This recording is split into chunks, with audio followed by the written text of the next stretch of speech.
Wanita yang hidup susah ini dituduh merebut suami sahabatnya, padahal dia yang jual suaminya sendiri. Hujan mengguyur kota sejak subuh tadi. Di sudut gang sempit yang becek dan sesak oleh deretan rumah semi permanen, tampak seorang perempuan muda berlari kecil sambil menutupi kepala dengan kantong kresek. Rambutnya basah, wajahnya pucat, dan tubuhnya dibungkus jaket lusuh yang tampaknya sudah bertahun-tahun tak diganti. Perempuan itu bernama Alia. Alia menghela napas saat berhasil masuk ke rumah kecilnya yang berdinding triplek dan beratap seng. Air menetes dari rambutnya, membasahi lantai semen yang retak. Di sudut ruangan, seorang perempuan tua terbaring lemah di atas kasur tipis, batuk-batuk tak henti. "Bu, ini aku bawa roti tawar sama obat batuk," ujar Alia sambil melepas sepatu basahnya dan menaruh plastik belanja di meja kecil. Ibunya hanya menoleh lemah dan tersenyum ketut. Matanya sayu, kulitnya pucat, dan tubuhnya terlihat makin kurus dari hari ke hari. "Kamu kerja lagi, ya, Nak? Padahal semalam baru pulang jam 2, gumam sang ibu lirih. Alia mengangguk pelan sambil membuka jaket dan mengganti baju. Tak ada lemari di rumah itu, hanya kardus bekas dan gantungan di dinding sebagai tempat menyimpan pakaian. Hari ini nyetrika baju di rumah Bu Nina. Lumayan, dikasih 5.000 per potong. Alhamdulillah, tadi nyetrika 8 potong.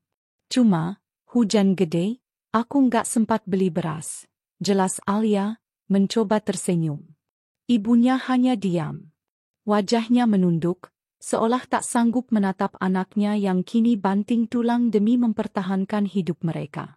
Dulu, hidup mereka tak seperti ini. Dulu, Alia adalah perempuan yang disegani. Cantik, muda, lulusan universitas swasta ternama, dan istri dari seorang pengusaha muda yang tampaknya penuh cinta. Tampaknya, semua berubah dalam satu malam, saat kenyataan menghantam Alia lebih keras daripada apapun yang pernah ia bayangkan. 3 tahun lalu, Alia tinggal di rumah 2 lantai bergaya minimalis dengan taman kecil dan mobil SUV terparkir rapi di depan garasi. Suaminya, Davin, dikenal sebagai pengusaha properti yang sedang naik daun. Setiap hari, Alia sibuk mengurus rumah, menemani arisan ibu-ibu kompleks, dan terkadang memotret untuk keperluan sosial medianya yang kala itu mulai punya banyak pengikut. Namun kebahagiaan itu tak lebih dari ilusi rapuh. Davin ternyata menyembunyikan banyak rahasia. Ia terlilit utang besar karena bisnisnya bangkrut, namun tetap berpura-pura sukses. Ia memalsukan dokumen pinjaman, menggadaikan rumah tanpa sepengetahuan Alia, bahkan mengambil seluruh tabungan mereka untuk menutup lubang demi lubang. Puncaknya, Davin kabur. Ia meninggalkan Alia begitu saja dengan surat cerai di meja makan, tanpa kabar, tanpa sisa harta, dan meninggalkan tumpukan utang yang tak diketahui Alia sebelumnya. Rumah disita. Mobil ditarik leasing. Semua barang dijual. Sahabat-sahabat yang dulu memuji kini menjauh satu persatu.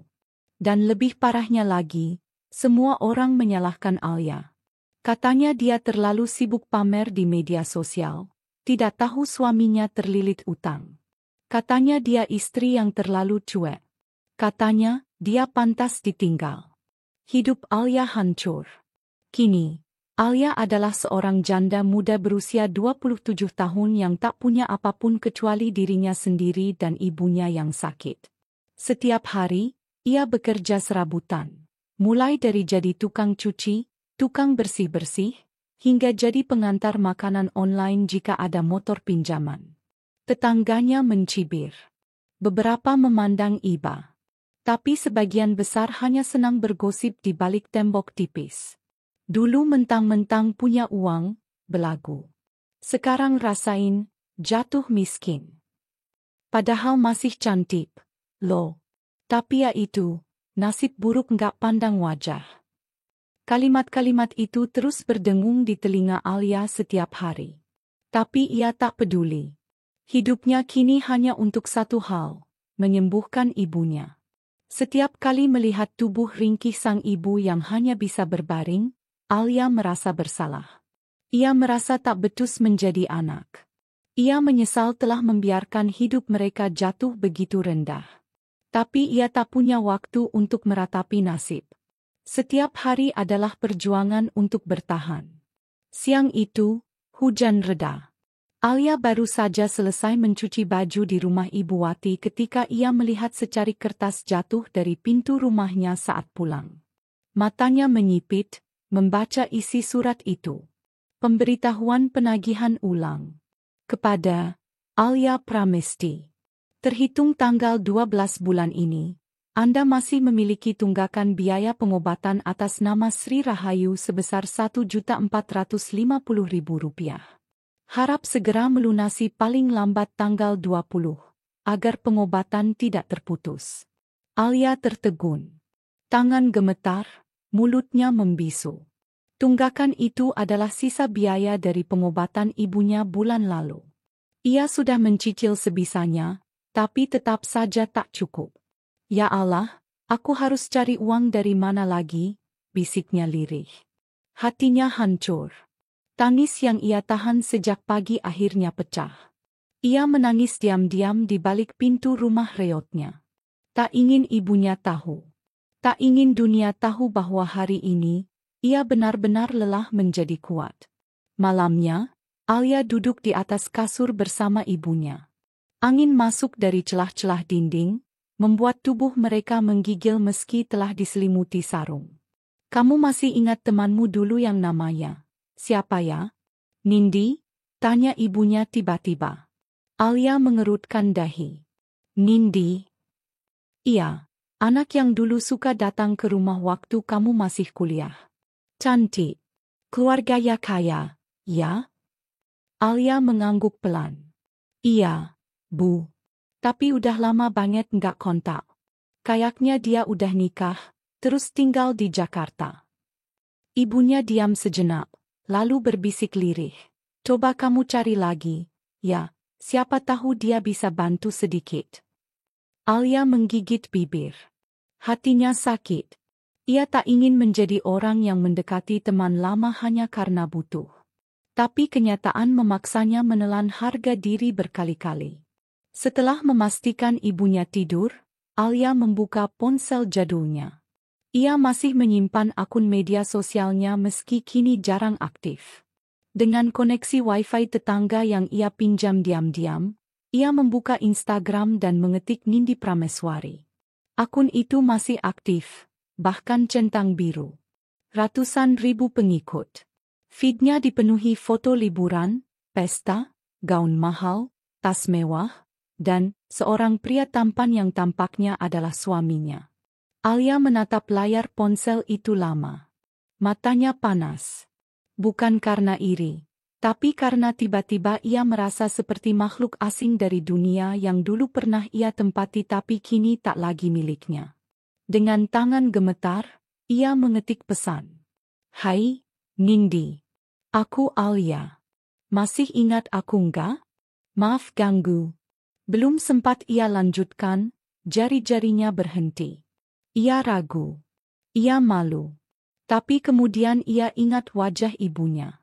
Ia ingat tenggat waktu 20 hari. Ia ingat bahwa hidup mereka ada di ujung tanduk. Ia pun lanjut mengetik dan menekan kirim. Malam itu, Alia tidak bisa tidur. Ia menatap langit-langit rumah yang dipenuhi bekas bocor dan sarang laba-laba. Di hatinya, ia tahu bahwa hari esok tak akan lebih mudah. Tapi entah mengapa, ada rasa berdebar yang berbeda. Rasa yang belum ia rasakan sejak lama.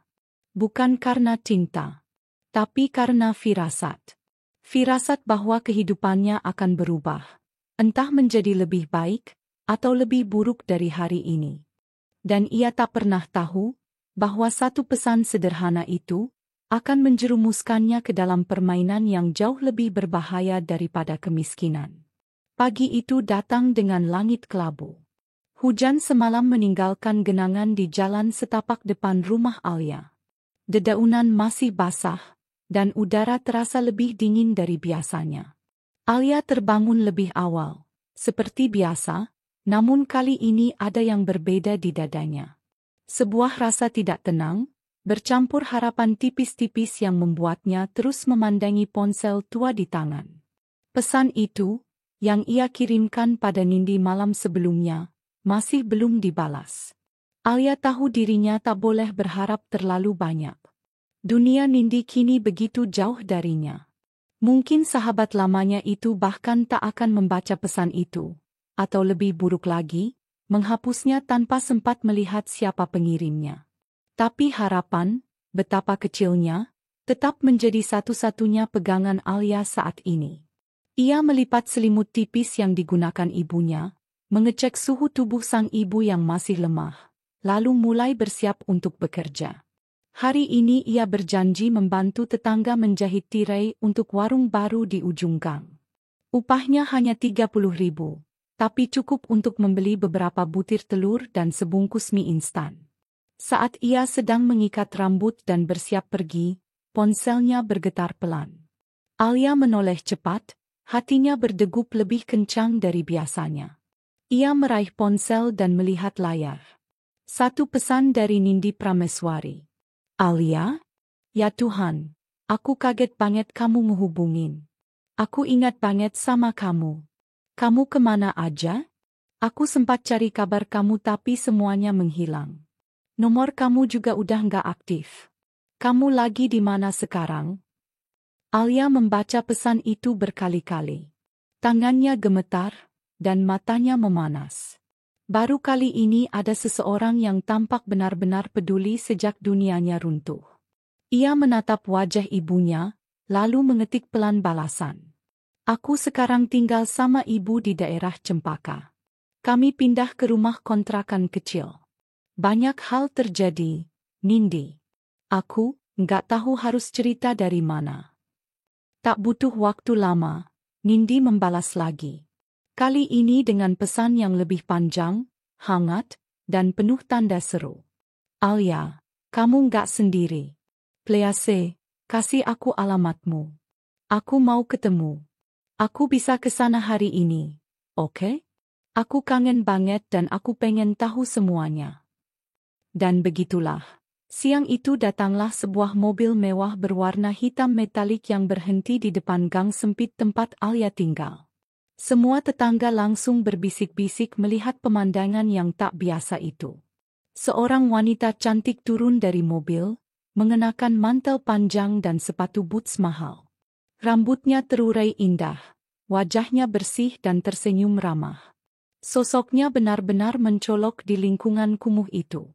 Itulah Nindi. Alia masih terpaku di depan rumah saat Nindi melangkah cepat menghampirinya. Alia. Ya Tuhan, kamu masih secantik dulu, serunya sambil memeluk Alia erat. Alia tertegun, pelan-pelan membalas pelukan itu.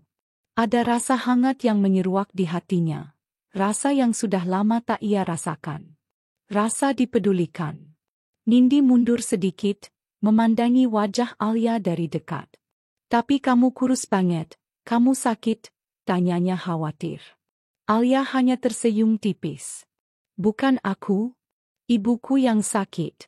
Ayo masuk, tapi maaf, rumahku kecil sekali. Please, Alia. Jangan pernah minta maaf soal itu, jawab Nindi tegas sambil menggenggam tangan Alia. Mereka pun masuk ke rumah sederhana itu. Nindi menatap sekeliling, tampak menahan haru. Ia melihat kondisi sang ibu yang berbaring lemah dan langsung menghampiri, menyalami dengan sopan dan lembut. Tante Sri, saya Nindi. Teman SMA-nya Alia dulu, ujarnya hangat. Ibu Alia tersenyum samar. Terima kasih sudah datang, Nak. Maaf kami tak bisa menyambut lebih baik. Nindi menggeleng, matanya berkaca. Jangan bilang begitu, Tante. Ini sudah sangat cukup. Setelah beberapa saat, Alia dan Nindi duduk di luar, di bawah pohon mangga kecil yang tumbuh di sisi rumah. Hujan sudah reda, namun udara tetap dingin. Nindi membuka cerita tentang kehidupannya sekarang. Tinggal di kawasan elit Jakarta Selatan, menikah dengan seorang pengusaha restoran, dan menjalankan butik online yang sukses besar. Awalnya aku juga jatuh bangun, Alia. Aku sempat kerja jadi SPG dulu, keliling mall, terus bantuin tanteku jualan di pasar Tanah Abang. Tapi rezeki memang datangnya ajaib, jelasnya dengan senyum. Alia mengangguk pelan. Aku senang kamu bahagia, Nindi. Namun Nindi mengernyit, lalu memegang tangan Alia. Aku nggak bisa senang kalau kamu seperti ini, Alia. Ini bukan tempat yang layak buat kamu dan ibumu. Kamu harus ikut aku. Pindah ke rumahku. Alia menoleh cepat. Apa? Nindi, jangan. Aku nggak bisa. Ini rumahku, ibuku di sini. Lagi pula, aku nggak mau merepotkan. Ini bukan merepotkan, jawab Nindi tegas. Aku punya kamar kosong. Banyak malah. Kamu bisa tinggal sementara. Aku juga bisa bantu cariin kerja yang lebih layak. Atau bantu rawat ibumu kalau kamu kerja. Aku pengen bantu, Alia. Beneran. Alia terdiam. Ada pergolakan besar dalam hatinya. Ia tahu, dalam dunia ini tak ada yang gratis. Bahkan kebaikan pun kadang menyimpan konsekuensi. Tapi, ia juga sadar, hidupnya sudah di ujung jalan. Utang rumah sakit belum terbayar. Uang makan menipis. Dan ibunya makin hari makin melemah. Boleh, aku pikirkan dulu, gumamnya akhirnya. Nindi tersenyum lembut. Aku tahu kamu keras kepala. Tapi tolong, pikirkan baik-baik. Kalau kamu setuju, aku bisa kirim mobil jemput kalian besok. Malam itu, Alia duduk lama di sisi ibunya, menceritakan semuanya. Ibu, Nindi datang. Dia sekarang sukses. Dan dia tawarin kita buat tinggal di rumahnya, bisiknya perlahan. Ibunya membuka mata. Tapi, kamu percaya, Nak? Alia menggeleng pelan. Aku nggak tahu. Tapi Bu, kita nggak punya pilihan. Rumah sakit menagih terus. Aku takut ibu makin parah. Aku cuma nggak mau menyesal. Ibu Alia mengangguk perlahan. Kalau kamu yakin, ibu ikut saja. Tapi ingat, jangan terlalu percaya sama siapapun. Dunia ini kejam. Dan pagi harinya, sebuah mobil besar datang lagi. Kali ini menjemput Alia dan ibunya. Dengan barang seadanya, beberapa pakaian, obat-obatan, dan kenangan pahit yang tertinggal, Alia meninggalkan rumah reot itu. Hatinya campur aduk. Antara harapan dan kecemasan, antara rasa syukur dan was-was. Sesampainya di rumah Nindi, Alia terbelalak. Rumah itu besar, 3 lantai dengan desain modern minimalis. Halamannya luas, bersih, penuh tanaman hias. Di dalam, aroma parfum mahal tercium samar. Lantai marmer mengkilap, lukisan-lukisan mahal tergantung di dinding. Sebuah dunia yang begitu asing dan mewah bagi Alia. Ibumu bisa istirahat di kamar bawah, biar nggak perlu naik turun tangga. Ada suster juga yang biasa bantu jagain nenekku dulu. Sekarang nenekku udah meninggal, jadi susternya bisa bantu Tante Sri, ujar Nindi sambil memeluk ibunya. Alia menahan air mata. Terima kasih, Nindi.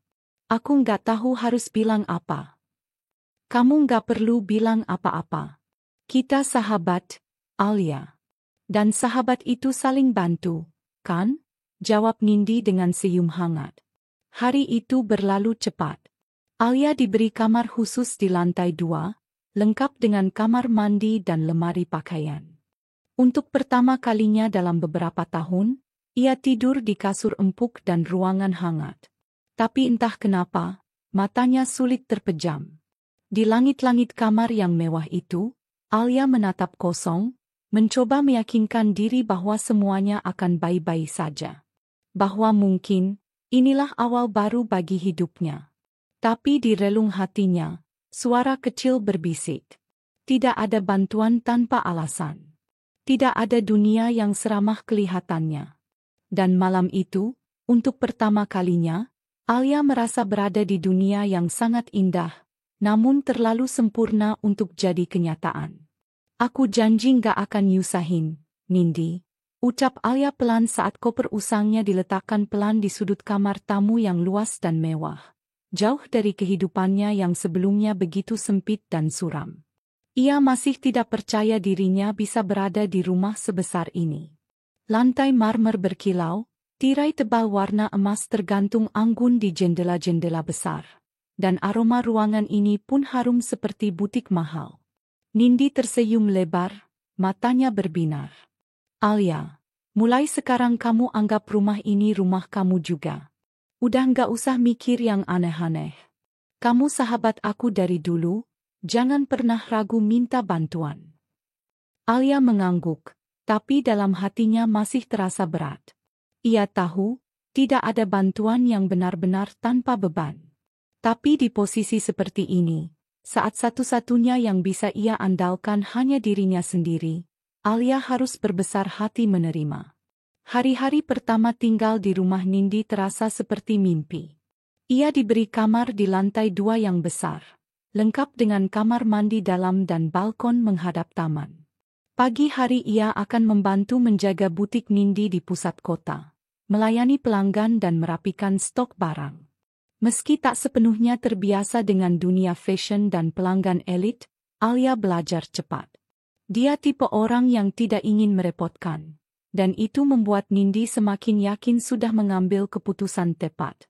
Namun, dalam balutan kenyamanan itu, Alia merasakan sesuatu yang mengganggu.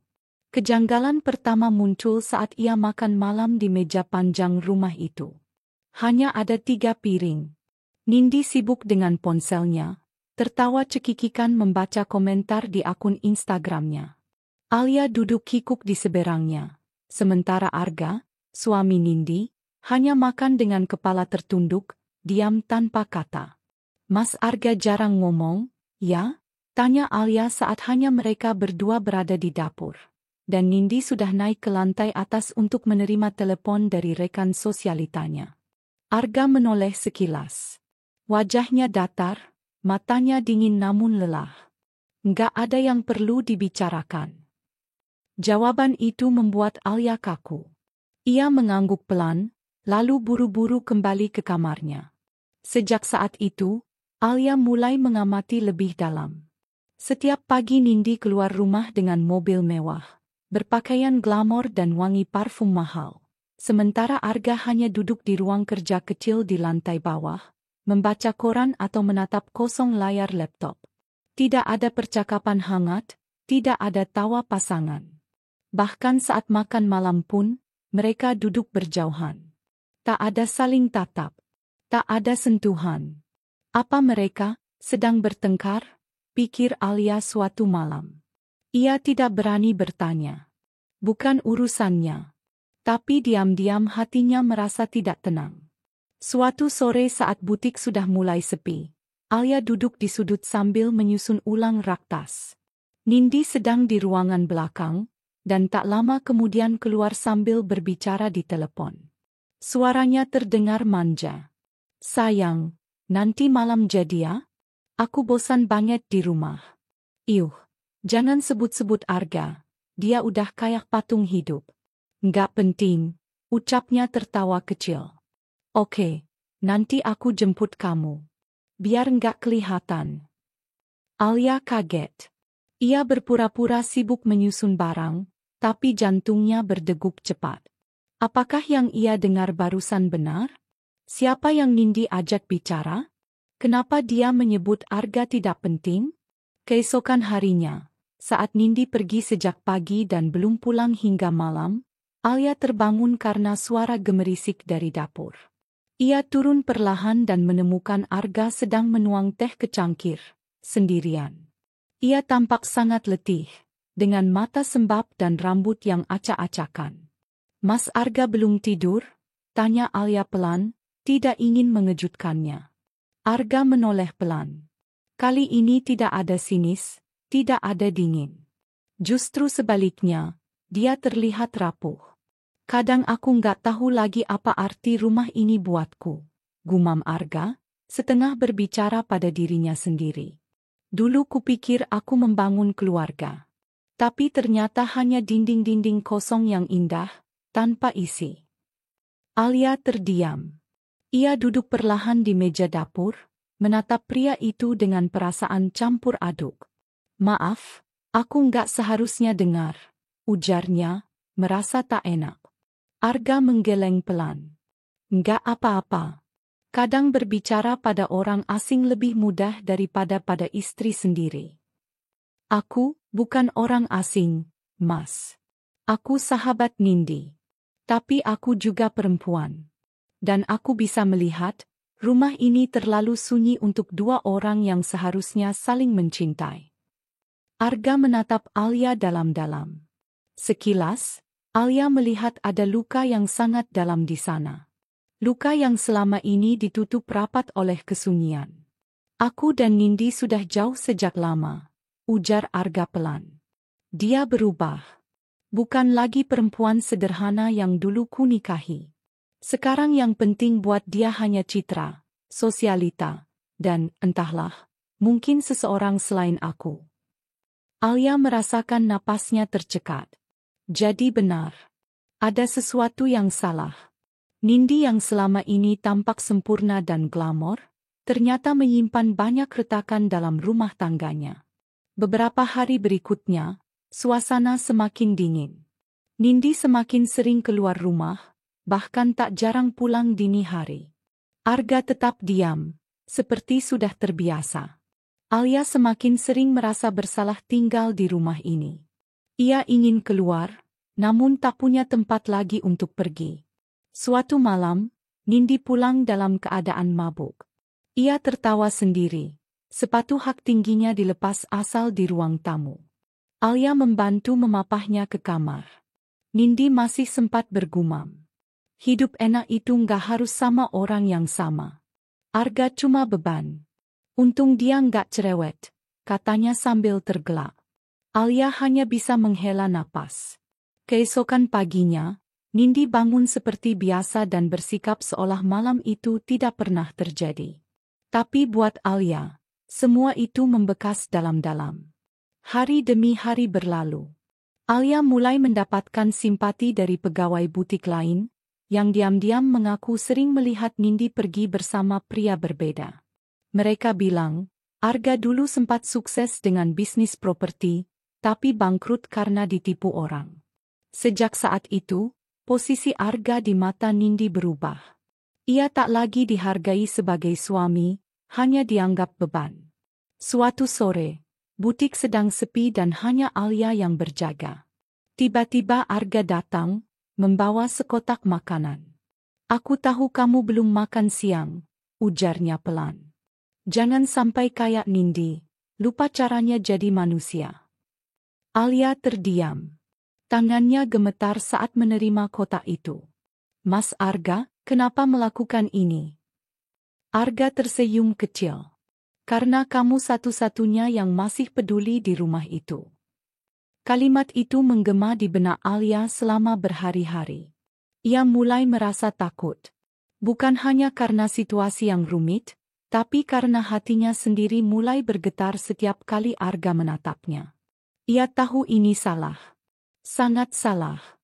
Malam itu, saat Alia menatap keluar jendela kamarnya dan melihat Nindi turun dari mobil seorang pria muda, tertawa dan menggenggam tangan pria itu mesra, ia sadar, rumah mewah ini adalah istana yang retak. Dan di dalam retaknya dinding-dinding itu, hatinya mulai terjebak dalam badai yang tidak ia undang.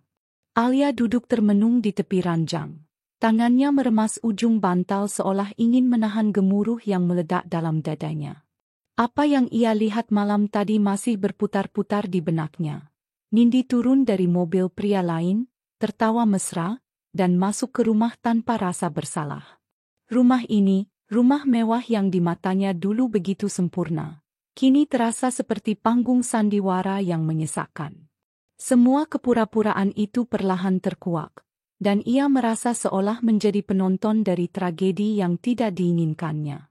Pagi harinya, Nindi datang mengetuk pintu kamarnya dengan senyum lebar. Seolah tak terjadi apa-apa, seolah hidupnya sempurna. Alia, aku mau ngomong sesuatu. Penting. Sarapan dulu, ya, katanya riang. Seulas senyum palsu terpampang di wajahnya, terlalu manis untuk jadi tulus. Dengan rasa penasaran yang bercampur waspada, Alia mengikuti Nindi ke ruang makan. Sarapan sudah terhidang lengkap. Ada roti panggang, omelet, jus jeruk segar. Tapi aroma makanan itu tak mampu mengusir kecemasan yang menggantung di udara. Setelah duduk dan menyesap jusnya pelan, Nindi menatap Alia lurus. Tak ada senyum lagi di wajahnya. Yang tersisa hanya ketegasan yang dingin. Aku mau jujur sama kamu, Alia, ujarnya tiba-tiba. Aku mau cerai dari Arga. Alia tercekat. Tangannya yang memegang garpu langsung berhenti di tengah jalan. Ia menatap Nindi dengan pandangan kaget. Kamu serius?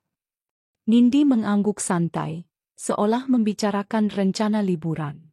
Aku udah muak hidup sama dia. Arga bukan siapa-siapa sekarang.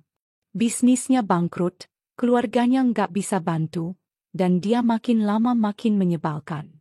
Selalu diam, nggak punya semangat, seperti beban hidup yang harus kutanggung. Alia masih terdiam, berusaha mencerna kalimat-kalimat itu. Sementara itu, Nindi mengambil selembar kertas dari tasnya dan menyodorkannya ke meja. Aku udah siapkan surat perjanjian. Tapi bukan itu yang mau aku bahas, lanjutnya, nadanya pelan namun tajam. Aku butuh bantuan kamu. Alia menelan ludah. Bantuan apa? Nindi menyandarkan tubuhnya ke kursi dan menyilangkan kaki. Aku butuh kamu untuk pura-pura jadi orang ketiga di antara aku dan Arga. Dunia seakan berhenti berputar. Alia menatap sahabatnya itu dengan mata membelalak. Apa? Suaranya tercekat. Nindi mengangguk. Dengar dulu. Aku tahu ini terdengar gila. Tapi aku harus cari alasan kuat buat minta cerai. Aku nggak mau keluargaku menyalahkanku. Aku butuh kamu untuk mendekati Arga. Biar mereka semua percaya kalau dia selingkuh. Aku bakal minta cerai dengan posisi sebagai korban. Alia berdiri dari kursinya. Dadanya naik turun karena emosi yang meledak. Nindi, kamu gila. Kamu nyuruh aku, sahabat kamu, buat merusak rumah tangga kamu sendiri. Kamu tahu ini salah. Nindi tak terkejut. Ia malah berdiri perlahan, lalu menatap Alia dengan dingin. Alia, kamu pikir kamu tinggal di rumah ini gratis? Kamu pikir kamu kerja di butikku tanpa bayaran dan aku nggak ngitung itu? Aku bantu kamu saat kamu nggak punya siapa-siapa. Sekarang, aku cuma minta satu hal. Bukan begitu caranya, potong Alia gemetar. Aku nggak akan melakukan itu. Arga nggak salah apa-apa. Justru karena dia nggak salah, makanya aku butuh kesalahan itu dibuat, jawab Nindi datar. Aku capek jadi istri dari pria yang bahkan nggak bisa kasih masa depan. Kamu tahu, kalau aku cerai tanpa alasan yang kuat, keluargaku bisa tarik semua saham butik. Aku bakal jatuh. Alia memalingkan wajah. Ia tidak tahan melihat perubahan sahabatnya. Nindi yang dulu lembut dan penuh semangat, kini berubah menjadi seseorang yang kejam dan penuh perhitungan.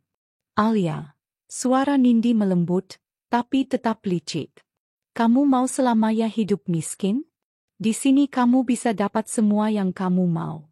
Gaji, fasilitas, koneksi. Dan kamu juga tahu, Arga nggak benci kamu. Dia bahkan sering menatap kamu lebih dari yang seharusnya. Kalau kamu cerdas, kamu bisa manfaatkan ini. Alia merasa seperti tertampar. Ia tahu benar bahwa Arga memang berbeda saat bicara padanya. Tapi ia tidak pernah memancing itu. Ia tidak pernah bermaksud merebut apapun dari Nindi. Aku nggak akan menghancurkan pernikahan kalian, katanya tegas. Sekalipun rumah tangga kalian retak, itu bukan urusanku. Dan aku bukan wanita sekejam itu. Nindi tersenyum dingin. Kamu bilang begitu sekarang. Tapi kita lihat nanti. Dunia ini keras, Alia. Jangan terlalu idealis. Kadang untuk bertahan, kamu harus bermain sedikit kotor. Alia tak menjawab. Ia melangkah pergi, masuk ke kamarnya dan mengunci pintu. Di balik pintu itu, air matanya jatuh satu persatu. Bukan karena takut atau lemah, tapi karena kecewa. Ia kecewa pada Nindi, pada dunia, dan sedikit pada dirinya sendiri. Karena hatinya sempat bergetar pada pria yang tak seharusnya ia pikirkan. Malam itu, Alia tidak bisa tidur. Ia mengingat semua. Saat Arga membawakannya makanan, tatapan lembutnya, cara ia bicara dengan pelan dan jujur. Semua itu bukan salah Arga. Tapi jika ia menolak tawaran Nindi, bagaimana nasibnya nanti? Apa ia harus kembali ke jalanan, hidup di kamar kos pengap, dan kehilangan pekerjaan? 3 hari berlalu. Nindi tidak membahas ulang tawarannya, namun sikapnya berubah. Ia lebih dingin. Ia tidak lagi memeluk Alia sebelum tidur atau mengajaknya ngobrol santai. Di butik pun, Nindi mulai menyindir-nyindir, membuat karyawan lain melihat Alia dengan tatapan heran. Lihat, ya, kadang yang kelihatan polos itu yang paling lihai, kata Nindi suatu siang, sengaja diucapkan keras-keras di depan 2 pegawai lain. Aku nggak kaget kalau ternyata ada yang manfaatin kesempatan pas tuan rumah lagi lengah. Alia hanya diam. Tapi dalam hati, ia tahu, ini bentuk tekanan. Nindi ingin membuatnya tunduk. Memaksanya setuju. Dan pada malam kelima setelah pembicaraan itu, sesuatu yang mengejutkan terjadi. Arga mengetuk pintu kamar Alia. Saat dibuka, pria itu tampak bingung, resah, dan gelisah. Ada yang mau aku tanyakan, katanya pelan. Alia mengangguk, walau perasaannya tak karuan. Mereka duduk di sofa ruang tamu, hanya diterangi cahaya lampu lantai yang temaram. Nindi, dia bilang kamu mau mendekatiku, kata Arga langsung. Katanya kamu suka sama aku. Aku tahu ini aneh, tapi itu benar. Alia merasa darahnya naik ke wajah. Itu bohong, katanya cepat. Dia yang memintaku berpura-pura. Supaya kamu kelihatan bersalah. Supaya dia bisa cerai dan tetap jadi korban. Arga menunduk. Ia tampak tidak terkejut, tapi lelah. Jadi benar, dia sengaja ingin menjebak, gumamnya. Kupikir aku hanya berhalusinasi. Alia menatapnya penuh iba. Kenapa kamu nggak pergi, Mas? Kenapa tetap bertahan di rumah yang udah nggak punya cinta? Arga menarik napas panjang. Karena aku masih cinta, Alia. Tapi ternyata cinta itu tidak cukup kalau hanya aku sendiri yang memperjuangkan. Hening menguasai ruangan. Dalam kesunyian itu, hanya detak jantung yang terdengar jelas bagi Alia. Ia tahu, langkah berikutnya akan mengubah hidup mereka semua. Keesokan harinya, Nindi pulang dengan ekspresi puas. Ia memanggil Alia ke ruang tamu, dan untuk pertama kalinya sejak pembicaraan itu, ia tersenyum. Aku udah bilang kan, kamu akhirnya ngerti juga. Arga mulai ragu. Tinggal sedikit lagi, kita bisa atur semuanya, katanya sambil tertawa kecil. Alia menatapnya tajam. Boleh aku minta satu permintaan, sebelum semuanya kamu jalankan, tanyanya. Nindi mengangkat alis. Apa? Kalau kamu mau lepas dari Arga, lepaskan dengan cara yang benar. Jangan seret orang lain. Jangan libatkan aku. Senyum Nindi langsung lenyap. Maksudmu? Aku mau keluar dari rumah ini, jawab Alia pelan tapi mantap. Aku nggak akan jadi pion dalam permainanmu. Aku lebih baik miskin daripada mengkhianati nuraniku sendiri. Wajah Nindi berubah marah. Tapi sebelum ia bisa menjawab, Arga muncul di belakangnya. Dan mulai hari ini, aku juga nggak akan tinggal diam lagi. Nindi terkejut. Kamu dengar semua? Arga mengangguk. Semua. Dan kamu benar. Mungkin aku bukan siapa-siapa sekarang. Tapi aku masih punya harga diri.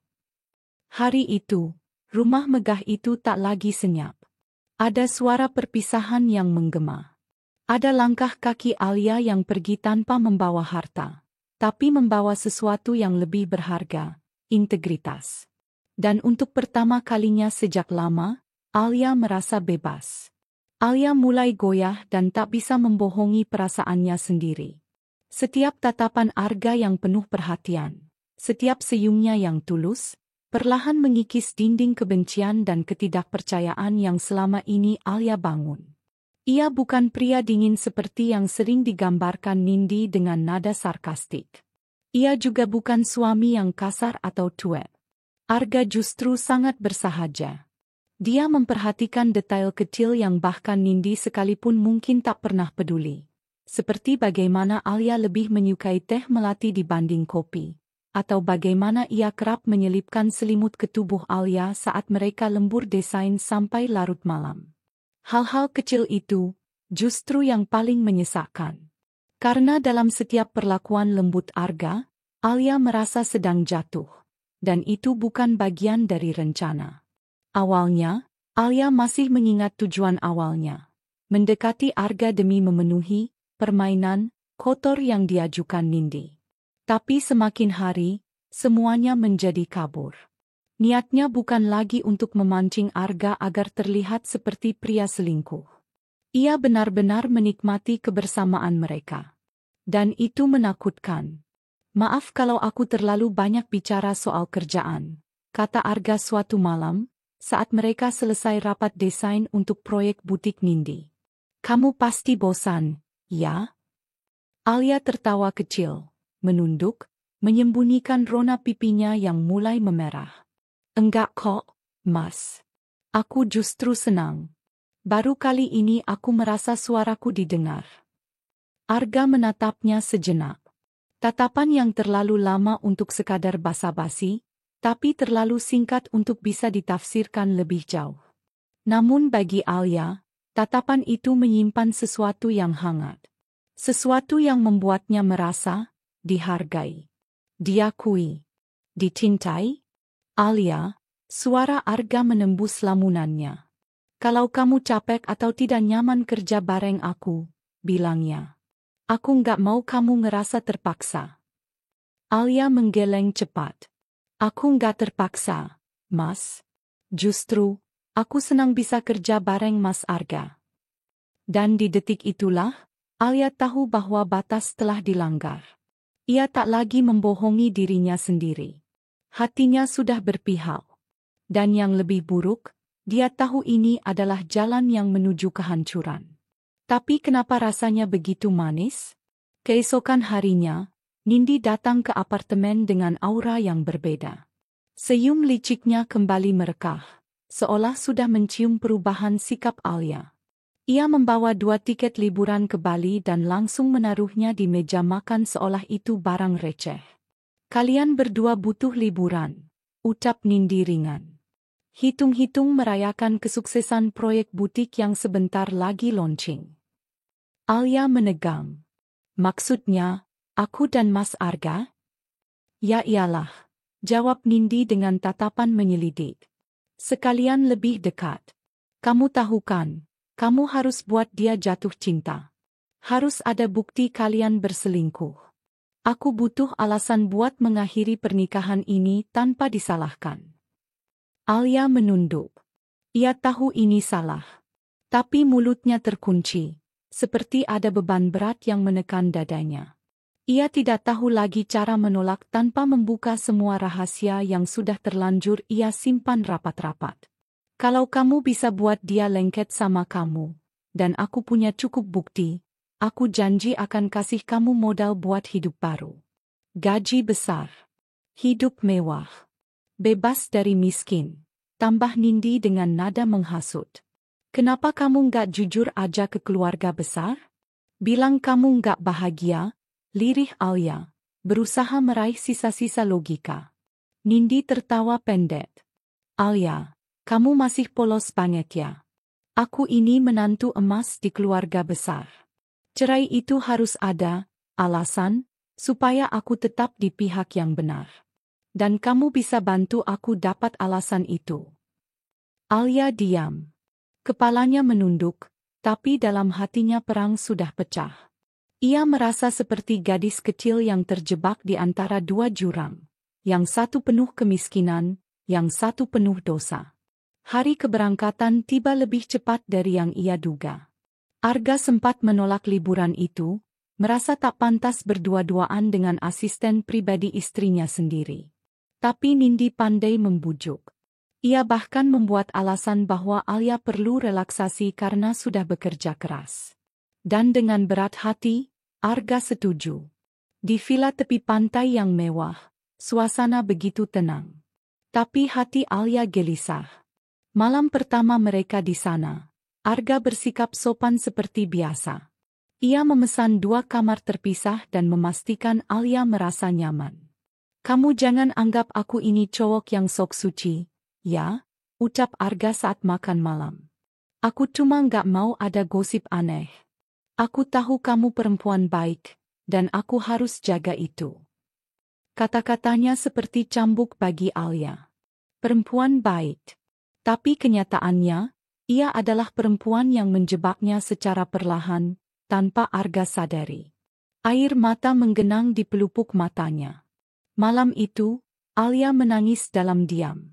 Ia meringkuk di ranjang sambil menggenggam tiket pulang yang ada di meja sampingnya. Ingin rasanya dia kabur malam itu juga. Tapi ia terlalu pengecut. Keesokan harinya, Arga mengajaknya menyusuri pantai. Udara segar dan suara ombak membuat suasana menjadi syahdu. Di tengah perjalanan, Arga berhenti, memandang lautan luas dengan ekspresi yang sulit diartikan. Aku tahu Nindi nggak bahagia, ucap Arga pelan. Tapi aku tetap bertahan karena aku pikir, mungkin aku yang kurang. Mungkin aku bisa berubah dan dia bisa mencintaiku kembali. Alia menatap Arga lekat-lekat. Baru kali ini pria itu bicara begitu jujur.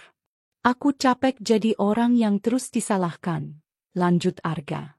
Tapi kamu datang, dan aku merasa ada seseorang yang bisa mengerti aku. Aku nggak tahu kenapa, tapi aku nyaman sama kamu, Alia. Dad. Jantung Alia berdetak lebih cepat. Tapi Arga belum selesai. Kalau aku bilang, aku mulai suka kamu, apa kamu akan benci aku? Kata-kata itu menamparnya lebih keras daripada ombak yang menghantam karang. Alia tercekat. Inilah yang ditunggu Nindi. Inilah momen yang bisa jadi bukti. Tapi kenapa hatinya sakit? Aku nggak bisa, Mas, gumam Alia pelan. Aku bingung. Arga menunduk, tampak menyesal. Maaf. Aku tahu ini salah. Kamu berhak marah. Alia menggeleng cepat. Enggak, Mas. Aku yang salah. Seharusnya aku nggak ikut permainan ini. Permainan? Alia menutup mulutnya. Ia sadar, dirinya hampir membocorkan semuanya. Apa maksud kamu, Alia? Desak Arga. Permainan apa? Alia mundur beberapa langkah. Aku harus pergi. Dan tanpa menunggu Arga bicara, Alia berlari meninggalkan pria itu, menahan tangis yang mulai pecah. Perasaan bersalah dan cinta bercampur menjadi satu, membuat langkahnya limbung di atas pasir yang basah. Malam itu, Arga tidak mencarinya. Alia berdiam diri di kamarnya, menahan rasa sesak yang mengendap di dada. Ia tahu semuanya sudah berubah. Ia tak lagi berada dalam skenario Nindi. Permainan ini kini telah menjadi nyata, dan hatinya terlibat terlalu dalam. Saat ia menatap pantulan wajahnya di kaca jendela, ia hanya melihat seorang perempuan yang kalah. Kalah oleh kemiskinan. Kalah oleh bujuk rayu. Dan kini kalah oleh cinta yang seharusnya tak pernah ada. Alia tahu, tak peduli seberapa besar perasaannya pada Arga, hubungan ini tidak bisa berakhir bahagia. Karena cinta ini lahir dari tipu daya. Dan cepat atau lambat, semuanya akan runtuh. Dan ketika pagi menjelang, Alia sudah membuat keputusan. Ia harus keluar dari permainan ini, sebelum semuanya benar-benar hancur. Tapi belum sempat Alia melangkah keluar dari pusaran masalah, semuanya terlanjur membesar. Keesokan harinya, sebelum mereka kembali ke Jakarta, Arga memutuskan untuk berbicara.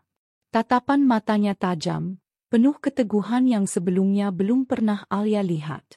Ia mengajak Alia duduk di beranda villa, di bawah cahaya mentari pagi yang hangat namun tak cukup untuk mengusir dinginnya kegelisahan di dada Alia. Alia, aku sudah memikirkannya baik-baik, ujar Arga, dengan suara dalam yang tenang. Aku akan ceraikan Nindi. Alia terhenyap. Ia memandangi pria itu dengan mata membelalak tak percaya. Mas, jangan gegabah. Aku enggak gegabah, potong Arga cepat. Aku sudah cukup bersabar. Pernikahan kami selama ini hanya jadi formalitas. Nindi tak pernah mencintaiku, dan aku juga tak bisa terus berpura-pura jadi suami yang setia kalau hatiku sudah jatuh ke orang lain. Aku bukan orang yang pantas, Mas, gumam Alia lirih, matanya mulai berkaca. Tapi kamu yang bisa buat aku merasa hidup lagi, jawab Arga. Kamu hadir di saat aku sudah nyaris menyerah. Kamu berbeda dari siapapun yang pernah aku kenal. Alia menggigit bibirnya kuat-kuat. Ia tahu ini bukan sekadar kata manis. Arga bukan tipe pria yang pandai menggombal. Dan justru karena itu, kata-katanya terasa lebih menusuk. Namun yang tidak mereka ketahui, dari balik pohon kelapa yang tak jauh dari villa, seseorang sedang mengintai. Nindi. Dengan kamera kecil tersembunyi di genggaman tangan, ia merekam seluruh momen itu. Tatapan Arga, kalimat pengakuan cintanya, hingga detik saat Arga meraih tangan Alia. Dan senyum licik merekah di wajah Nindi. Beberapa hari setelah kembali ke Jakarta, badai pun datang. Alia dipanggil ke kantor hukum oleh seorang pengacara atas nama Nindi. Ia tak diberi banyak informasi, hanya sebuah surat undangan klarifikasi terkait perkara rumah tangga. Jantungnya seolah terjun bebas ketika membaca nama yang tercantum dalam gugatan cerai. Nindi Wicaksono menggugat cerai Arga Wicaksono, dengan tuduhan perselingkuhan bersama asisten pribadi bernama Alia. Apa ini? Bisik Alia pada dirinya sendiri, tangan bergetar memegang surat itu. Ia segera menghubungi Arga, yang ternyata juga baru saja menerima pemberitahuan yang sama.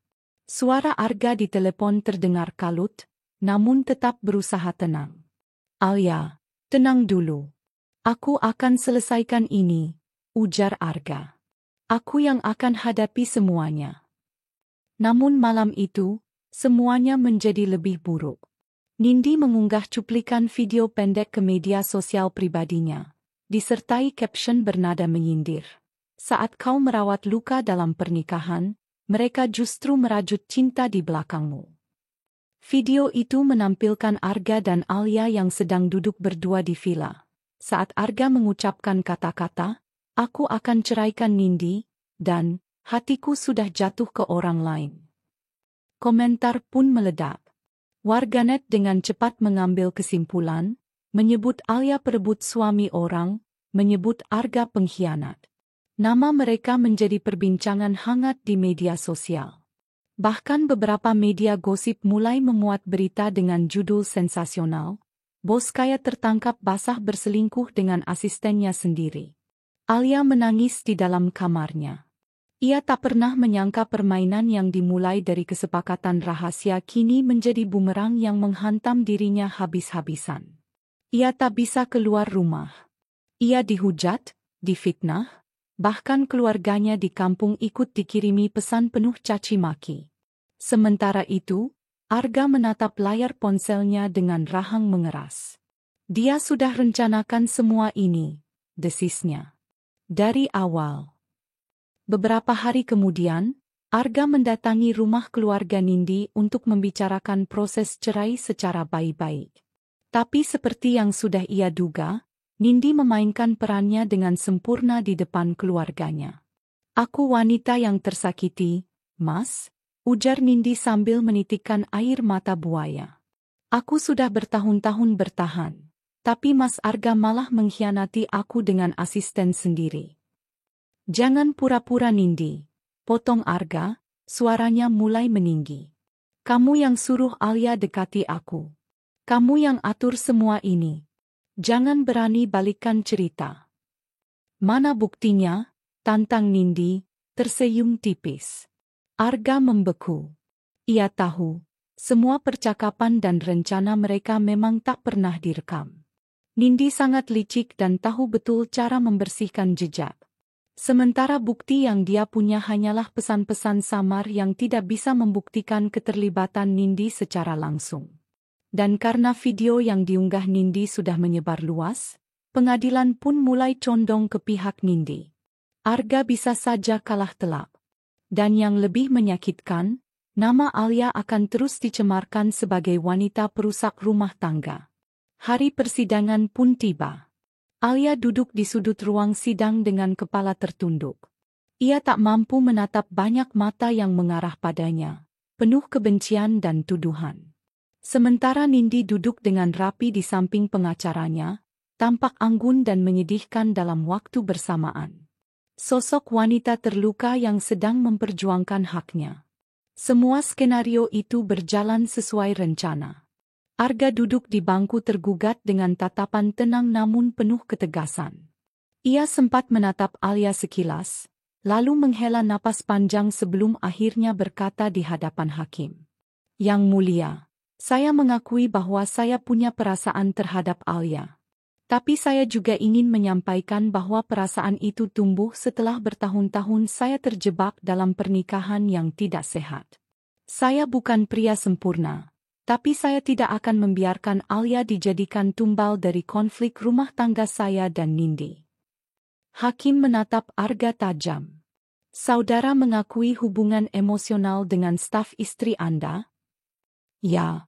Tapi saya ingin tambahkan bahwa istri saya sendiri yang memaksa kami sering bertemu, bahkan mendorong agar kami berlibur berdua. Semua itu ada dalam bukti komunikasi kami." Pengacara Arga berdiri dan menyerahkan beberapa transkrip percakapan yang berhasil diselamatkan dari chat lama. Memang tidak secara eksplisit Nindi menyuruh Alia menjebak Arga. Namun nada pesannya menunjukkan adanya tekanan dan pengaruh kuat untuk membuat Arga lebih dekat dengan Alia. Namun hakim hanya mengangguk singkat. Ia tak bisa membuat keputusan berdasarkan asumsi. Yang ia punya adalah video pengakuan Arga dan status Alia sebagai pihak ketiga.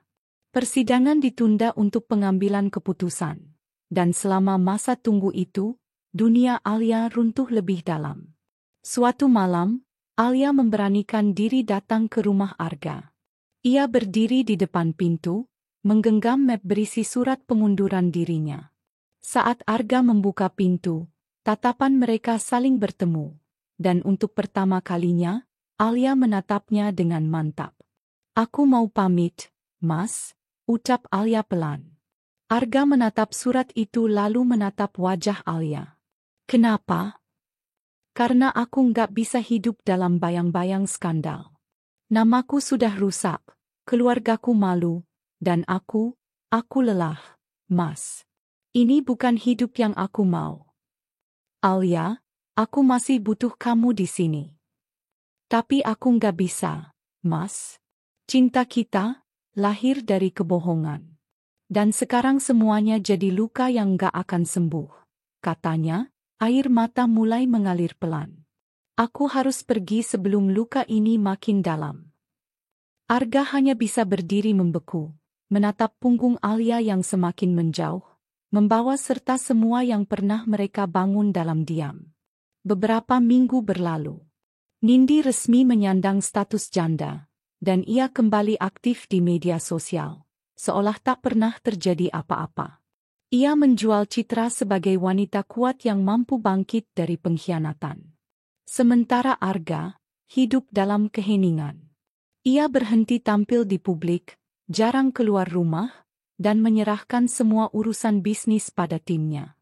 Di suatu pagi yang suram, Arga duduk di bangku taman dekat kantor. Pandangannya kosong, namun dalam hatinya hanya ada satu nama, Alia. Ia ingin memperbaiki semuanya, tapi kini terlalu banyak yang hancur. Nama Alia masih jadi perbincangan. Fitnah tentangnya tak kunjung surut.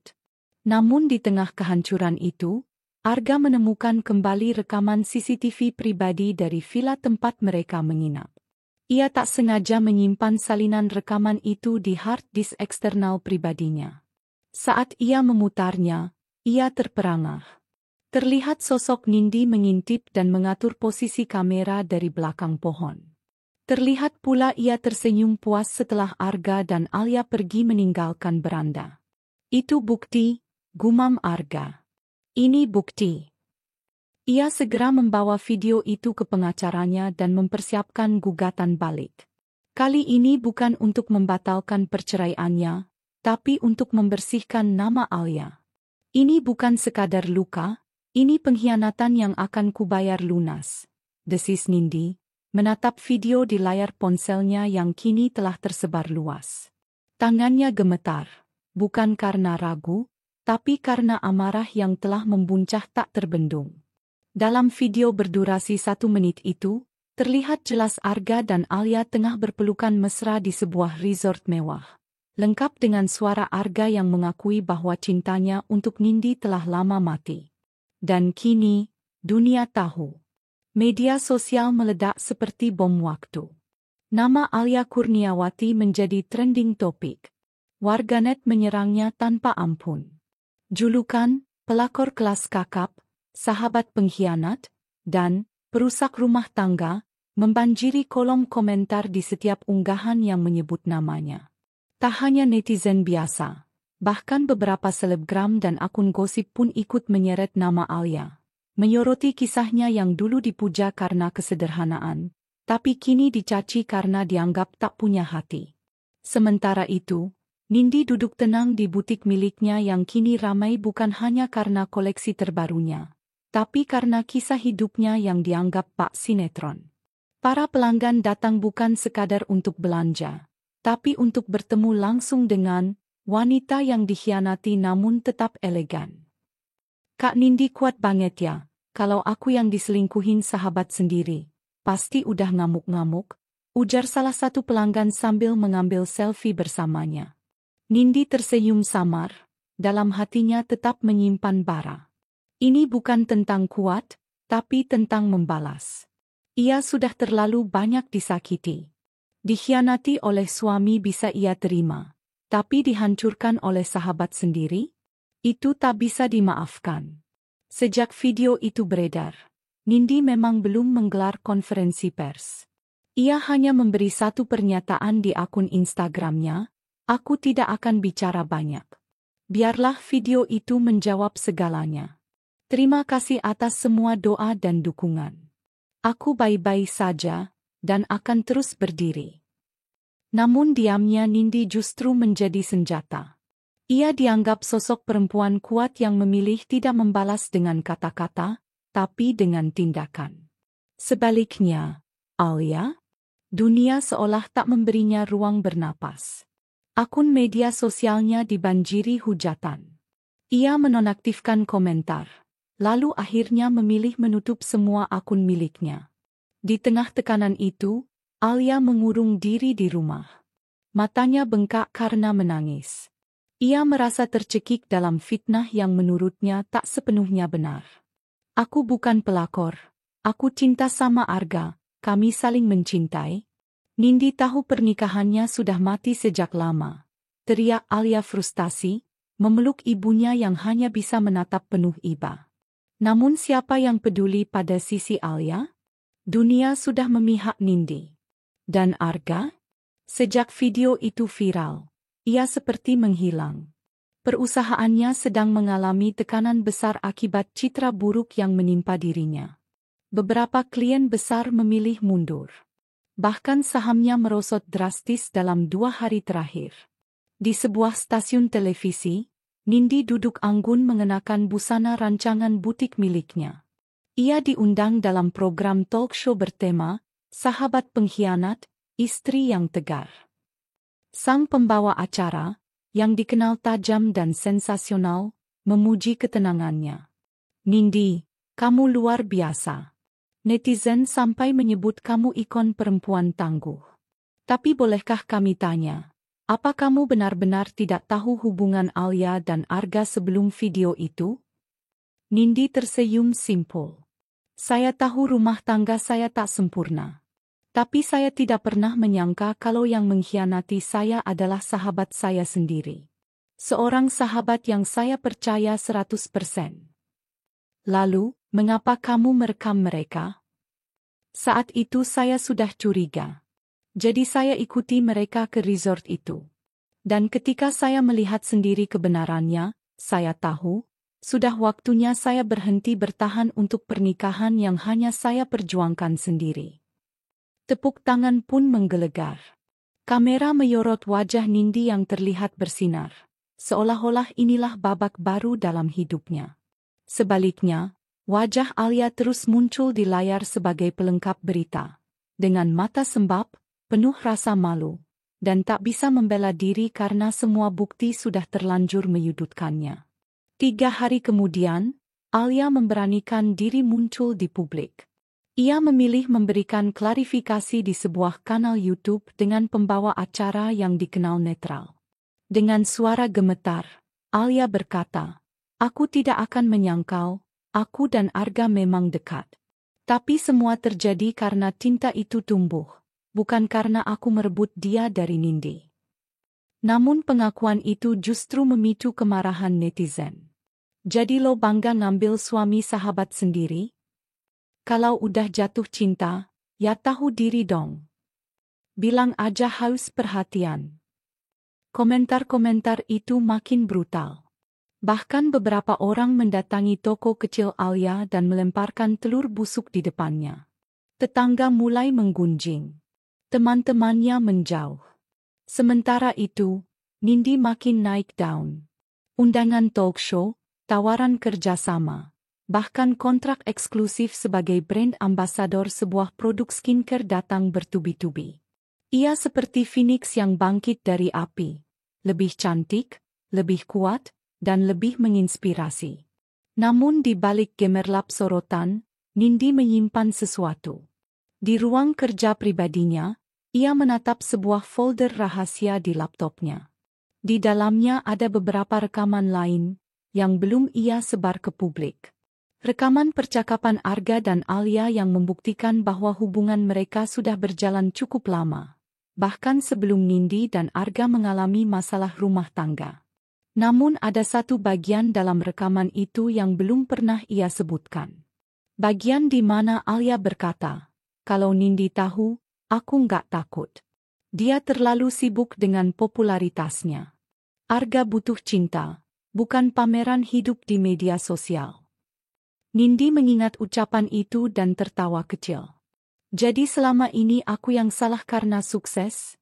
gumamnya. Tiba-tiba, sekretarisnya masuk. "Bu Nindi, ada surat undangan mediasi dari pengadilan. Pak Arga mengajukan permohonan damai agar perceraian bisa diselesaikan tanpa persidangan terbuka." Nindi mendengus. "Terlambat. Semua ini sudah menjadi konsumsi publik. Aku tak akan diam hanya karena dia sekarang panik." Ia mengambil pena dan menandatangani surat penolakan mediasi. Ini bukan tentang memperpanjang dendam, melainkan menuntaskan luka dengan keadilan. Bukan sekadar untuk dirinya, tapi untuk semua perempuan yang pernah dikhianati dalam diam. Di tempat lain, Alia merasa hidupnya tak lagi berarti. Ia kehilangan pekerjaan, nama baik, bahkan Arga kini tak pernah lagi menemuinya. Pria itu sibuk menyelamatkan bisnisnya sendiri. Saat Alia mengirim pesan, tak pernah dibalas. Saat ia menelepon, selalu diabaikan. Suatu malam, Ia nekat datang ke rumah Arga. Tapi yang menyambutnya bukan Arga, melainkan mantan sopir pribadi mereka yang dulu bekerja di rumah Nindi.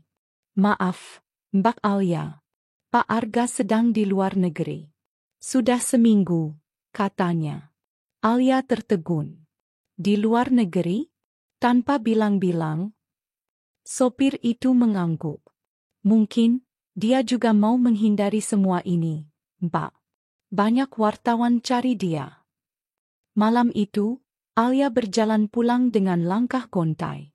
Ia mulai menyadari, dirinya telah menjadi korban dari permainan perasaan yang ia sendiri tak kuasai. Ia pikir Arga akan melindunginya, tapi ternyata pria itu hanya berani saat di belakang. Dan Nindi? Ia tak hanya memenangkan publik, tapi juga menghancurkan musuhnya dengan cara yang elegan, tanpa mengotori tangannya sendiri. 1 minggu kemudian, sebuah undangan masuk ke email Alia. Sebuah podcast besar mengundangnya untuk hadir dan membersihkan nama baik dengan catatan. Nindi juga akan hadir sebagai narasumber utama. Alia termenung lama. Ia tahu ini jebakan. Tapi ia juga tahu, mungkin inilah satu-satunya kesempatan untuk bicara. Untuk mengakhiri semuanya. Dan ia pun menjawab, "Saya akan datang."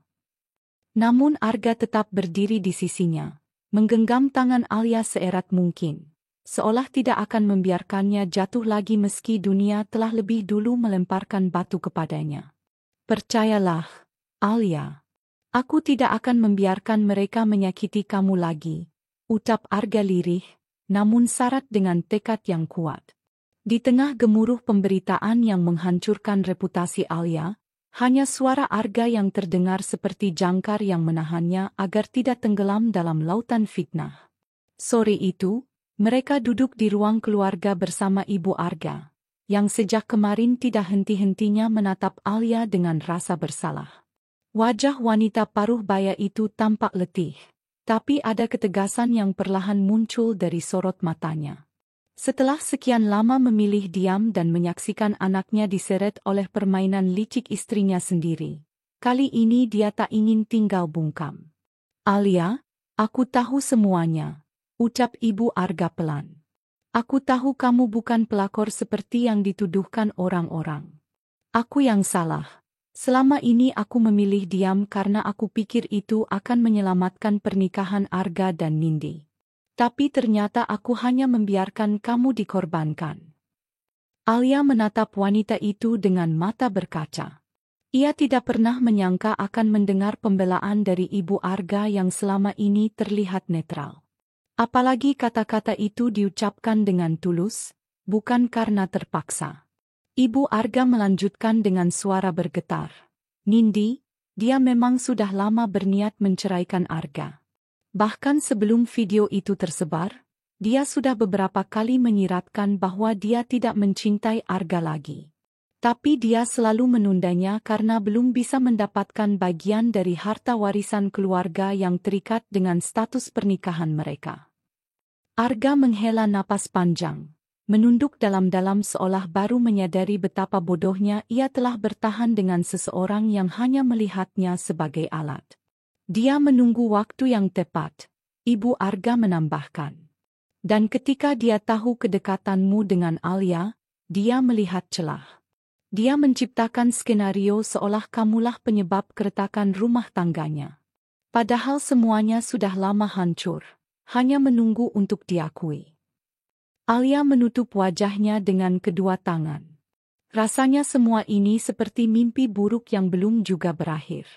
Ia tidak hanya kehilangan reputasi, tapi juga diseret dalam permainan keji yang melibatkan orang-orang yang dulu dia anggap keluarga.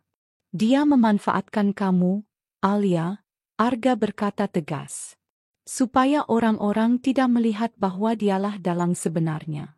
Dan sekarang, dia memanen simpati sementara kamu dijadikan kambing hitam."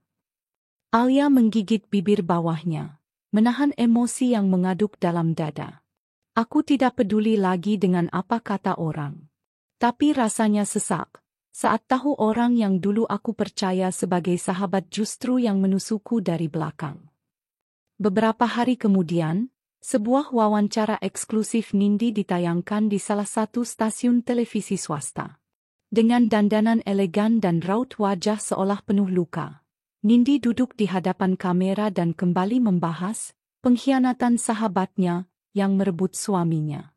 Wawancara itu penuh dengan air mata buatan, seakan-akan dia adalah korban paling menyedihkan dalam dunia ini. Bayangkan saja, saya percaya padanya seperti saudara sendiri. Tapi ternyata, dia justru tidur dengan suami saya, kata Nindi diiringi isak tangis yang tampak dipaksakan. Saya tahu rumah tangga kami sedang sulit. Tapi bukan berarti sahabat sendiri bisa menusuk dari belakang. Saya hanya perempuan biasa, yang ingin dicintai dan dihargai. Masyarakat pun kembali tersulut. Di media sosial, nama Alia kembali jadi trending. Serangan demi serangan membanjiri akun pribadinya, menyebutnya pelakor, wanita murahan, bahkan ada yang menyumpahinya dengan kata-kata keji. Alia menangis dalam diam. Ia sudah tidak sanggup membaca komentar-komentar itu, tapi rasa sakitnya semakin menjadi saat melihat nama ibunya ikut disebut-sebut. Pantas saja anaknya begini, pasti didikan ibunya juga rusak, tulis salah satu komentar yang membuat hatinya remuk. Arga yang melihat Alia duduk mematung di sofa langsung menghampirinya dan memeluknya erat. Cukup, Alia. Kamu tidak perlu membaca komentar-komentar itu lagi. Kita harus lawan ini. Kita harus bersuara. Alia menggeleng. Untuk apa? Orang-orang tidak akan percaya. Mereka sudah terlalu dalam menelan drama Nindi. Tapi kita punya bukti, sahut Arga. Kita bisa buka semuanya. Ada email, rekaman pembicaraan Nindi dengan pengacaranya, juga rekaman CCTV yang menunjukkan kamu dan aku tidak pernah tinggal berdua di rumah yang sama sebelum dia pergi. Kamu tidak pernah merebutku, karena aku memang sudah tidak jadi miliknya saat dia memilih pergi. Alia tertegun. Ia tahu Arga benar, tapi ketakutannya lebih besar dari keberaniannya. Ia takut dibenci lebih jauh, takut luka ini makin lebar. Namun pada saat yang sama, kebenaran tidak akan pernah berdiri jika ia terus diam. Keesokan harinya, dengan keberanian yang dikumpulkan dari sisa-sisa harga dirinya, Alia dan Arga menggelar konferensi pers kecil yang ditayangkan secara live di salah satu kanal berita daring. Alia tampil dengan pakaian sederhana, wajah polos tanpa riasan. Suaranya bergetar ketika mulai bicara, tapi matanya mantap menatap kamera. Aku berdiri di sini bukan untuk membenarkan hubungan yang dianggap salah oleh banyak orang. Tapi aku berdiri di sini untuk membersihkan nama baikku dan keluargaku dari fitnah yang keji. Arga lalu menunjukkan bukti-bukti yang telah mereka kumpulkan. Bukti bahwa Nindi sudah menjalin komunikasi dengan pengacara perceraian sejak berbulan-bulan lalu. Bukti bahwa dia telah merancang pembagian aset bahkan sebelum video viral itu muncul. Kami juga memiliki rekaman dari mantan karyawan butik Nindi, yang mengaku diminta merekayasa cerita agar seolah Alia memiliki hubungan terlarang denganku, ujar Arga tegas. Media pun mulai berbalik arah. Beberapa akun gosip yang sebelumnya ikut menyerang mulai menghapus konten-konten lama mereka. Namun Nindi belum menyerah. Ia membalas dengan postingan penuh drama, menyebut Arga dan Alia hanya mencari panggung. Tapi kali ini, publik tidak lagi menelan semua kata-katanya. Perlahan tapi pasti, kebenaran mulai menemukan jalannya sendiri. Dan tepat seminggu setelah konferensi pers itu, butik Nindi mendapat surat gugatan dari salah satu mantan karyawannya karena keterlibatan dalam penyebaran berita bohong. Beberapa brand yang dulu bekerja sama dengannya mulai menarik diri, tak ingin namanya ikut tercoreng oleh drama tersebut. Sementara itu, Alia masih dalam proses memulihkan diri. Luka di hatinya belum sepenuhnya sembuh. Tapi kali ini, ia tidak lagi merasa sendirian. Arga selalu ada di sampingnya, menggenggam erat tangan yang sempat kehilangan arah. Satu hal yang aku pelajari dari semua ini, kata Alia suatu malam ketika mereka duduk di balkon apartemen. Kadang kita perlu dihancurkan terlebih dahulu agar bisa bangkit sebagai versi terbaik dari diri kita sendiri. Arga tersenyum dan mengetuk keningnya. Dan aku akan selalu ada untuk melihatmu bangkit, Alia. Karena kamu adalah kekuatanku, bukan pelakor seperti yang mereka katakan. Alia memeluk Arga erat. Ia tahu jalan di depan mungkin masih penuh duri. Tapi kali ini, ia siap melangkah. Bukan lagi sebagai korban, bukan lagi sebagai kambing hitam. Tapi sebagai wanita yang memilih untuk berdiri tegak, melawan fitnah, dan menang. Dengan tangan Arga yang masih erat menggenggamnya, Alia melangkah ke depan panggung podcast yang telah disiapkan dengan cermat. Suasana di studio penuh dengan lampu sorot yang terang, kamera yang merekam setiap gerak-geriknya, dan tim produksi yang sibuk mengatur segala sesuatunya agar siaran ini berjalan sempurna. Ini adalah kesempatan Alia untuk membersihkan namanya secara terang-terangan, untuk mengembalikan kepercayaan yang telah hilang dari publik, dan membalikkan keadaan yang selama ini merugikannya.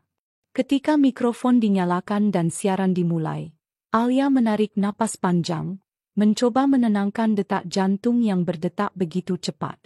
Dia sadar, apa yang akan diungkapkan hari ini bukan hanya tentang kisah pribadinya, tapi tentang keadilan dan kebenaran yang selama ini terbungkam di balik tirai fitnah dan manipulasi. Saya berdiri di sini bukan hanya sebagai korban, tapi sebagai wanita yang ingin berbicara dari hati, ucapnya dengan suara yang jernih dan penuh keyakinan. Alia mulai membuka kisahnya, mulai dari awal pertemuannya dengan Arga, bagaimana kedekatan mereka yang sebenarnya hanya sebuah kebetulan yang murni terkait pekerjaan di butik, hingga bagaimana Nindi dengan sengaja menciptakan skenario untuk menghancurkan hidupnya. Kisahnya mengalir dengan penuh emosi, diselingi fakta dan bukti-bukti yang tak terbantahkan. Alia menjelaskan bagaimana Nindi bukan hanya menuduh tanpa dasar, tapi juga telah memanfaatkan hubungan persahabatan mereka untuk tujuan manipulatif yang jauh lebih besar, menguasai warisan keluarga Arga dan menghancurkan reputasi siapa saja yang menghalangi jalannya. Momen itu menjadi titik balik yang mengguncang pendengar podcast. Jutaan mata tertuju pada layar, menyimak dengan seksama setiap kata yang keluar dari mulut Alia. Dia bukan hanya menceritakan penderitaannya, tetapi juga menunjukkan keberaniannya untuk bangkit dan melawan. Di luar studio, reaksi publik mulai berubah drastis. Dukungan mengalir deras untuk Alia, dari kalangan selebriti hingga orang biasa yang merasa tersentuh oleh keberanian dan kejujurannya. Tagar dukung Alia menjadi trending topik di berbagai platform media sosial. Komentar-komentar positif dan penuh empati menutupi serangan dan hujatan yang selama ini menghujamnya tanpa henti. Bahkan beberapa influencer dan figur publik mengunggah video dukungan, menyuarakan solidaritas mereka kepada Alia dan mengecam tindakan Nindi yang dinilai sudah keterlaluan dan tidak berperi kemanusiaan. Sementara itu, di balik layar, tekanan terhadap Nindi semakin meningkat. Investor dan partner bisnis yang dulu setia mendukung butik mewah miliknya mulai mundur satu persatu. Beberapa brand ternama yang selama ini menjadi mitra bisnisnya menarik diri dengan alasan mempertimbangkan reputasi perusahaan mereka yang bisa tercemar akibat skandal ini. Kabarnya, butik Nindi yang sebelumnya ramai oleh pelanggan eksklusif mulai mengalami penurunan drastis dalam penjualan. Bahkan staf dan karyawan yang merasa terjebak dalam permainan kotor sang pemilik mulai mengajukan pengunduran diri, takut terlibat lebih jauh dalam kontroversi ini. Nindi yang awalnya tampil percaya diri dan selalu siap dengan drama air mata, kini mulai terlihat goyah. Wajahnya yang dulu selalu anggun dan penuh pesona, kini sering tertangkap kamera dengan raut cemas dan gelisah. Ia berusaha melakukan damage control dengan mengeluarkan pernyataan di berbagai media sosial, mencoba membela diri dan membalikkan keadaan, tapi usaha itu justru berbalik menjadi bumerang. Masyarakat sudah mulai jengah dengan permainan sandiwara yang dia tunjukkan, dan semakin hari simpati publik kepadanya kian menipis. Di tengah kondisi yang semakin memburuk, Nindi juga menghadapi tekanan dari keluarga besarnya sendiri. Mereka yang awalnya mendukung dan membela, kini mulai ragu dan merasa malu karena skandal yang mencuat. Beberapa anggota keluarga bahkan mulai menarik diri dan menjauh, menghindari gosip yang bisa mencemarkan nama baik keluarga secara keseluruhan. Tekanan itu membuat Nindi semakin terisolasi, merasa kehilangan pijakan dan kontrol atas kehidupan yang selama ini dibangunnya dengan penuh intrik. Sementara itu, Alia dan Arga perlahan membangun kehidupan baru mereka dengan penuh harapan. Meski luka lama belum sepenuhnya sembuh, dukungan yang mengalir dari berbagai arah membuat Alia semakin kuat. Bersama Arga, mereka mulai merencanakan masa depan yang lebih baik, bebas dari bayang-bayang masa lalu yang kelam. Arga yang selama ini menjadi sandaran Alia kini semakin percaya diri, siap membela istrinya dan melawan segala bentuk ketidakadilan yang mereka hadapi. Alia tidak hanya puas membersihkan nama baiknya, tetapi juga bertekad untuk menjadikan kisahnya sebagai pelajaran bagi banyak wanita di luar sana yang mungkin pernah mengalami hal serupa. Ia mulai menerima undangan ke berbagai acara talk show dan seminar, berbicara tentang kekuatan wanita, pentingnya kejujuran, dan bagaimana cara menghadapi fitnah serta tekanan sosial dengan kepala tegak dan hati yang tegar. Pesannya sederhana tapi kuat. Jangan pernah takut untuk berbicara dan berdiri membela kebenaran. Namun, di balik semua kemenangan yang mulai dirasakan, Alia dan Arga tetap waspada. Mereka tahu, Nindi tidak akan menyerah begitu saja. Perang psikologis dan intrik belum berakhir. Nindi, dengan segala kecerdasannya, masih bisa menjadi ancaman di masa depan. Tapi Alia kini memiliki sesuatu yang dulu tak pernah dimilikinya. Dukungan publik yang luas, bukti-bukti kuat, dan yang terpenting, cinta dan kepercayaan Arga yang tulus. Kisah mereka menjadi inspirasi dan pengingat bahwa kebenaran dan keadilan, meski sering terlambat datang, akan selalu menemukan jalannya jika diperjuangkan dengan sungguh-sungguh. Dengan kepala tegak dan hati penuh harapan, Alia menatap masa depan yang cerah, siap melangkah maju, melawan semua rintangan dengan elegan, dan menulis ulang takdirnya sendiri tanpa harus terjebak dalam permainan kotor orang lain. Dukungan publik yang mengalir deras dan cinta Arga yang tak tergoyahkan membawa Alia melangkah ke babak baru dalam hidupnya. Hari pernikahan mereka digelar sederhana, jauh dari gemerlap kemewahan yang biasa ditampilkan dalam kisah-kisah cinta di media sosial. Namun, justru kesederhanaan itulah yang membuat momen itu begitu tulus dan penuh makna. Di bawah langit biru yang cerah, Alia dan Arga mengucapkan janji setia, bukan hanya sebagai pasangan suami istri, tapi sebagai dua jiwa yang telah melewati badai bersama dan kini bertekad membangun kehidupan yang penuh cinta dan saling menghargai. Alia mengenakan gaun putih sederhana yang menjuntai lembut, tanpa perhiasan berkilauan yang berlebihan. Arga, dengan senyum hangat dan mata penuh kebahagiaan, menggenggam tangan Alia erat, menyadari betapa berharganya kebersamaan yang mereka raih setelah segala cobaan yang dilalui. Keluarga kecil mereka hadir dengan penuh sukacita. Tidak banyak tamu yang diundang, hanya orang-orang terdekat yang benar-benar peduli. Suasana begitu intim, penuh kehangatan dan harapan baru.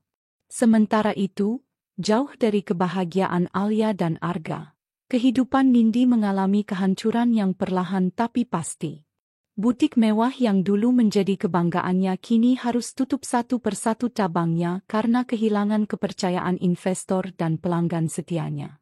Teman-teman sosialita yang sempat berkilauan di sekelilingnya mulai meninggalkannya satu persatu, memilih menjauh dari skandal yang menggerogoti reputasi Nindi. Di saat ia merasa paling membutuhkan dukungan, justru ia harus menghadapi kenyataan pahit sendiri, tanpa sandaran dan tanpa perlindungan. Nindi yang dulu penuh percaya diri dan licik kini terjebak dalam kebangkrutan dan kesendirian. Dunia yang selama ini dibangunnya dengan ambisi dan tipu daya runtuh seketika. Setiap langkahnya dipenuhi penyesalan, Tetapi ia tahu tak ada jalan mudah untuk memperbaiki semuanya.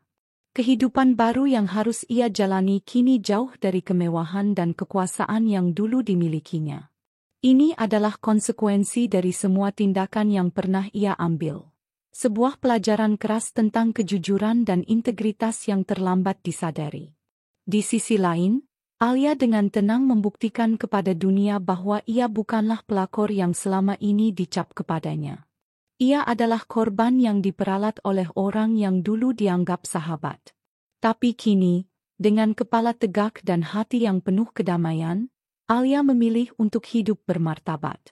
Ia mulai membuka lembaran baru, membangun bisnis kecilnya sendiri yang berfokus pada pemberdayaan perempuan, menjadi inspirasi bagi banyak wanita yang juga mengalami kisah hidup penuh liku. Alia dan Arga bukan hanya pasangan yang menemukan cinta di tengah badai, tetapi juga simbol kekuatan dan harapan.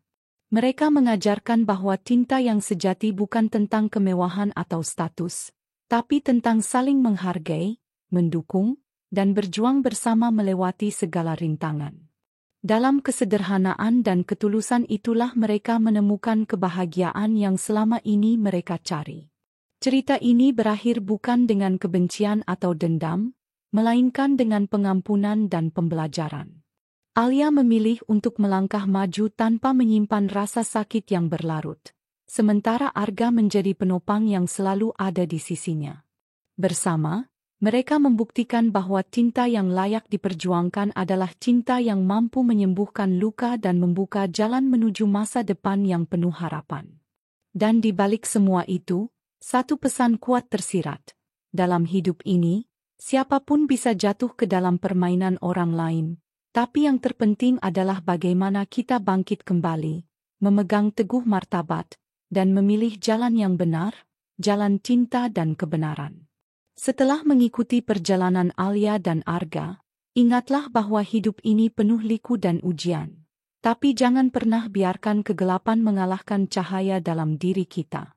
Kadang, orang-orang di sekitar kita bisa saja mengecewakan atau memanfaatkan.